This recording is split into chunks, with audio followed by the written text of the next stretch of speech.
નમસ્કાર TV9 ગુજરાતીમાં આપનું સ્વાગત છે। હું છું આપની સાથે હિરલ મહેતા। મહત્વના સમાચાર મળી રહ્યા છે। ગુજરાતમાં હવામાનને લઈને મહત્વના સમાચાર સામે આવી રહ્યા છે। છેલ્લા ઘણા સમયથી હવામાન વિભાગ દ્વારા આગાહી કરવામાં આવી રહી હતી, તે મુજબ હવે હવામાનમાં પલટાના એંધાણ છે। કમોસમી વરસાદની હવામાન વિભાગ દ્વારા આગાહી આપવામાં આવી છે।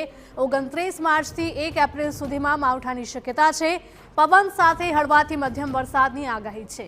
તો વેસ્ટર્ન ડિસ્ટર્બન્સના લીધે કાળઝાળ ગરમીની અને કમોસમી વરસાદની શક્યતા છે। કેટલાક વિસ્તારોમાં ગાજવીજ સાથે વરસી શકે છે વરસાદ।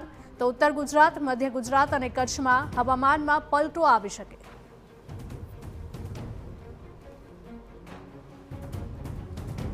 તો ગુજરાતના વાતાવરણમાં પલટાના એંધાણ છે। કમોસમી વરસાદની હવામાન વિભાગ દ્વારા આગાહી આપવામાં આવી છે। 29 માર્ચથી 1 એપ્રિલ સુધીમાં માવઠાની શક્યતા છે।